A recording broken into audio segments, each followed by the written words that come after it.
And ఇలా ఇలా culture మాత్రం వీళ్ళ దగ్గర ఇలా ఉంది. ఎందుకు ఇలా ఉంది అంటే మెయిన్ గా వీళ్ళు పక్కనే వీళ్ళకి దేశం, వేరే దేశం చైనా ఉంది, ఇటు పక్క చూసుకుంటే మయన్మార్ ఉంది. సో అందువల్ల ఆ కల్చర్ అనేది కొంచెం కొంచెం కొంచెం ఇక్కడ దాకా వచ్చింది, బట్ మన సైడ్ వరకు రాలేదు కానీ ఇక్కడ వరకు వచ్చింది. ఇంకా వీళ్ళ ఫేస్ కట్లు, మీరు చెప్పాను కదా అమ్మాయిలు ఇంత అందంగా ఉంటారు అనేసి, కొంచెం చైనాని పోలి ఉంటాయి. అది ఎందుకు అంటే అది పాస్ట్ లో జరిగిన సందర్భాల వల్ల అది అలా జరిగి ఉంటది అని నేను అనుకుంటున్నాను, బట్ నాకు కూడా తెలియదు.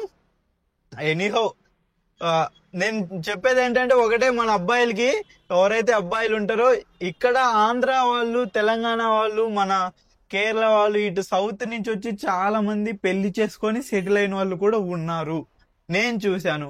వాళ్ళకి వీడియో తీద్దామని అడిగాను కానీ వాళ్ళు ఒప్పుకోలేదు అనమాట. సో అది నా ఫీడ్బ్యాక్ దీని గురించి మాత్రం. ఇంకా మన వాళ్ళ గురించి మాట్లాడుకుంటే తెలుగు వాళ్ళు చాలా మందే ఉన్నారు.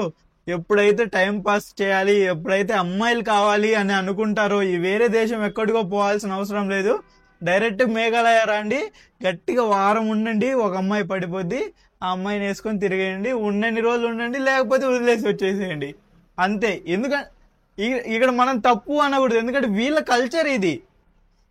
మన కల్చర్ ఏంటి, ఒక అమ్మాయిని మంచిగా చూసుకోవాలి, సచ్చేంత వరకు బతికుండాలి, కలిసి ఉండాలి, అది మన కల్చర్.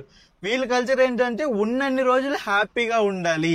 సో నువ్వు అమ్మాయితో, నా కూతుర్ని, వాళ్ళ నానే అంటారు, నువ్వు నా కూతుర్ని పెళ్లి చేసుకున్నావా, ఉండు, 10 రోజులు ఉండు, 20 రోజులు ఉండు, 2 సంవత్సరాలు ఉండు, బట్ హ్యాపీగా ఉండండి. తర్వాత గొడవలు పడుతూ నీకు నాకు నచ్చలేదు, నీకు నాకు కుదరట్లేదు అంటే మీ ఇష్టం, మీరు వెళ్ళిపోతా అంటే వెళ్ళిపోవచ్చు, ఉండమంటే ఉండొచ్చు.